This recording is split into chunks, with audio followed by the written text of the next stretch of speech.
রাশিচক্রের দশম রাশি হল মকর রাশি। মকর রাশির অধিপতি হলেন গ্রহরাজ শনিদেব। শনিদেবের বীজ মন্ত্র হল ওম প্রাং প্রিং প্রং স শনিশ্চরায় নমঃ। আজকের এই ভিডিওটিতে আমরা মকর রাশির জাতক জাতিকাদের 2025 সালের জানুয়ারি মাসটি কেমন কাটতে চলেছে সেই সম্পর্কে বিস্তারিত আলোচনা করতে চলেছি। আলোচনা শুরু করার আগে আমরা মকর রাশির জাতক জাতিকাদের সাপেক্ষে জানুয়ারি মাসের গ্রহ সন্নিবেশটি একবার চোখ বুলিয়ে নিই। মকর রাশির সাপেক্ষে আপনাদের রাশি অধিপতি শনি মহারাজ আপনাদের দ্বিতীয় ঘর কুম্ভ রাশিতে সক্ষেত্রস্থ অবস্থায় গোচর করছেন। মকর রাশির দ্বিতীয় ঘর কুম্ভ রাশিতে শুক্র গোচর করছেন। মকর রাশির তৃতীয় ঘর মীন রাশিতে রাহু মহারাজ গোচর করছেন।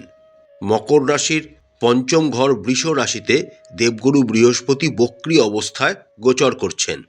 মকর রাশির সপ্তম ঘর কর্কট রাশিতে মঙ্গল বক্রী ও নিচস্থ অবস্থায় গোচর করছেন।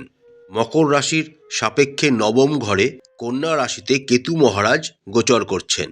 মকর রাশির একাদশ ঘর বৃশ্চিক রাশিতে বুধ গোচর করছেন এবং মকর রাশির সাপেক্ষে দ্বাদশ ঘরে ধনু রাশিতে রবি মহারাজ গোচর করছেন।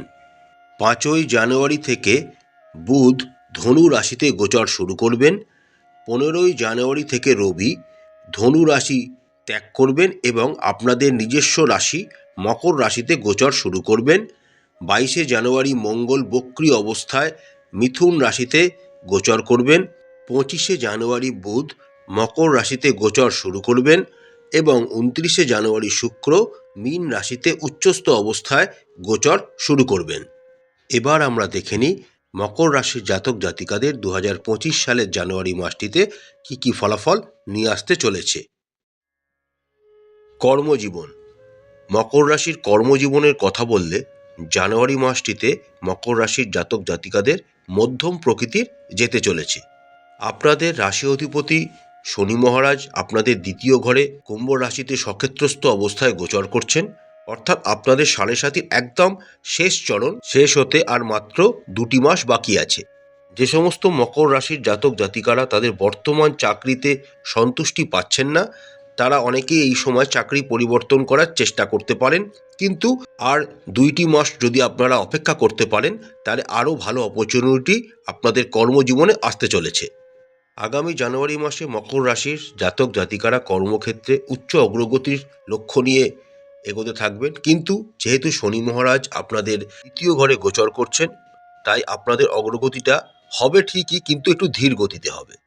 তবে মাসের দ্বিতীয়ার্ধে আপনাদের একটু সাবধানতা অবলম্বন করতে হবে, কারণ এই সময় আপনাদের ঊর্ধ্বতন কর্তৃপক্ষের সাথে কিন্তু কোনো বাদ বিবাদ ঘটতে পারে, কারণ তখন আপনাদের অষ্টম ঘরের অধিপতি রবি আপনাদের রাশিতে গোচর করতে শুরু করবেন।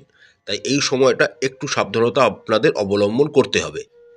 যে সমস্ত মকর রাশির জাতক জাতিকারা ব্যবসার সাথে যুক্ত রয়েছেন আগামী জানুয়ারি মাসে তাদের অনেক প্রতিযোগিতার সম্মুখীন হতে হবে। তাই আপনাদের উচিত হবে আপনাদের ব্যবসা সংক্রান্ত বর্তমান ক্রমবর্ধমান প্রবণতার সাথে তাল মিলিয়ে চলার জন্য নিজেকে নতুন ব্যক্তিতে রূপান্তর করতে এবং নিজের ব্যবসাকেও কিছু কৌশলগত পরিবর্তন এনে তাকে অগ্রগতি প্রদান করতে। তবেই আপনারা আগামী জানুয়ারি মাসে ভালো মুনাফার মুখ দেখতে পাবেন। অর্থনৈতিক দিক থেকে মকর রাশির জাতক জাতিকাদের আগামী জানুয়ারি মাসটি খুব ভালোই কাটবে। আপনাদের পঞ্চম ঘরে দেবগুরু বৃহস্পতির অবস্থান এবং দেবগুরু বৃহস্পতির সপ্তম দৃষ্টি আপনাদের একাদশ ঘরে থাকার জন্য অর্থের জোগান আপনাদের সবসময় থাকবে।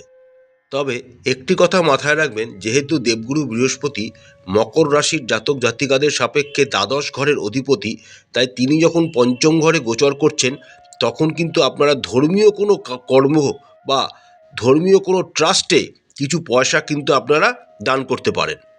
যে সমস্ত মকর রাশির জাতক জাতিকারা ব্যবসার সাথে যুক্ত রয়েছেন তাদেরও খুব ভালো কাটতে চলেছে। আপনাদের রাশি অধিপতি দ্বিতীয় ঘরে সক্ষেত্রস্থ অবস্থায় গোচর করছেন, পঞ্চম ঘরে দেবগুরু বৃহস্পতি গোচর করছেন।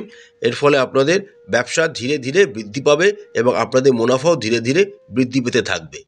তার সাথে সাথে মকর রাশির জাতক জাতিকারা আগামী মাসে কিছু সম্পদও আরোহণ করতে পারেন, যেহেতু আপনাদের রাশি অধিপতি শনি দ্বিতীয় ঘরে সক্ষেত্রস্থ অবস্থায় গোচর করছেন, তাই সম্পদ ক্রয়ের যোগ কিন্তু প্রবল। তার সাথে মাসের দ্বিতীয়ার্ধে যখন আপনাদের অষ্টম ঘরের অধিপতি রবি আপনাদের নিজস্ব রাশিতে গোচর করতে শুরু করবেন, তখন আপনারা কিন্তু অপ্রত্যাশিত কিছু অর্থনৈতিক প্রাপ্তি আপনাদের জীবনে ঘটতে পারে। মকর রাশির সাপেক্ষে সারা জানুয়ারি মাস জুড়েই দেবগুরু বৃহস্পতি আপনাদের পঞ্চম ঘরে গোচর করবেন। তার ফলে আপনাদের স্বাস্থ্য মোটামুটি ভালোই থাকবে, আপনারা উদ্যমী হয়ে থাকবেন এবং আপনারা নতুন শক্তি নিজেদের জীবনে সঞ্চার হতে অনুভব করবেন। তবে যেহেতু দেবগুরু বৃহস্পতি আপনাদের দ্বাদশ ঘরের অধিপতি, তিনি পঞ্চম ঘরে গোচর করছেন, তাই এই সময় ঘুমের সমস্যা বা মাথা ব্যথার কোনো সমস্যা আপনাদেরকে ডিস্টার্ব করতে পারে। তার সাথে সাথে আপনাদের রাশি অধিপতি শনি মহারাজ দ্বিতীয় ঘরে গোচর করছেন। এই সময় চোখের কোনো সমস্যা বা দাঁতের কোনো সমস্যা আপনাদেরকে বিরক্ত করতে পারে, তবে সেটা কোনো বড় আকার ধারণ করবে না। প্রেম ও বিবাহিত জীবনের কথা বললে আগামী জানুয়ারি মাসটিতে মকর রাশির জাতক জাতিকারা ভালোই ফলাফল পেতে চলেছেন। আপনাদের জীবন অনুকূলই থাকবে। দেবগুরু বৃহস্পতি আপনাদের পঞ্চম ঘরে গোচর করছেন, তার সাথে প্রায় সারা মাস জুড়েই শুক্র আপনাদের দ্বিতীয় ঘরে গোচর করবেন। এর ফলে আপনাদের প্রেমজ জীবন এবং বিবাহিত জীবনে মধুরতা বজায় থাকবে। তবে দেবগুরু বৃহস্পতি আপনাদের রাশির সাপেক্ষে দ্বাদশ ঘরের অধিপতি হওয়ার কারণে টুকটাক কিছু বাধার সম্মুখীন আপনাদের হতে হবে। যে সমস্ত মকর রাশির জাতক জাতিকারা বিবাহের জন্য পরিকল্পনা করছেন, তাদের জন্য কিন্তু সময়টা অনুকূল। আপনারা সহজেই বিবাহের জন্য এগোতে পারেন এবং একটি প্রকৃত ভালো জীবনসঙ্গী আপনাদের জীবনে আসতে পারে।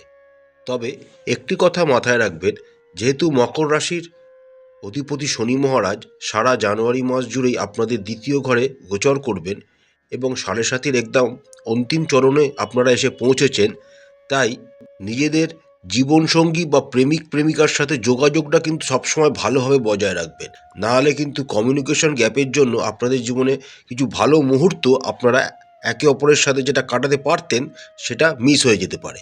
পারিবারিক দিক থেকেও মকর রাশির জাতক জাতিকাদের আগামী জানুয়ারি মাসটি ভালোই কাটতে চলেছে। আপনাদের পরিবারের সুখ ও সম্প্রীতি বৃদ্ধি পাবে। দেবগুরু বৃহস্পতি পঞ্চম ঘরে অবস্থান আপনাদের পরিবারে আরও সুখ ও সন্তুষ্টি আপনাদেরকে অনুভব করাবে। এই সময় আপনারা আপনাদের পরিবারের সদস্যদের সাথে ভালো নৈতিকতা এবং সাংস্কৃতিক মূল্যবোধ বিকাশে সফল হবেন। খালি একটি কথা মাথায় রাখবেন, কাউকে কটু কথা বলবেন না, কারণ দ্বিতীয় ঘরে যেহেতু শনি মহারাজ গোচর করছেন, যদিও তিনি সক্ষেত্রস্থ অবস্থায় রয়েছেন, তাও কাউকে কটু কথা বা খারাপ কথা বলবেন না, না হলে আপনাদের মধ্যে সম্পর্কের কিছুটা উত্থান পতনের সম্মুখীন আপনাদের হতে পারে। প্রতিকারস্বরূপ মকর রাশির জাতক জাতিকারা রাশি অধিপতি শনিদেবের বীজ মন্ত্র 108 বার করে জপ করবেন।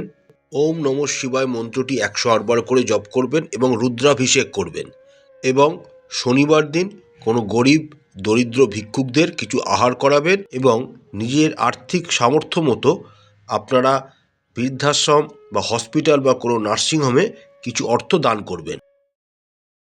আশা করছি বন্ধুরা, আগামী জানুয়ারি মাসটি মকর রাশির জাতক জাতিকাদের খুব ভালো কাটবে। মা তারা আপনাদের সবাইকার মঙ্গল করুন, আপনাদের সমস্ত ইচ্ছা মা তারা পূরণ করুন। আমাদের চ্যানেলটি যদি আপনাদের ভালো লাগে তাহলে অবশ্যই লাইক করবেন, শেয়ার করবেন, সাবস্ক্রাইব করবেন। নমস্কার।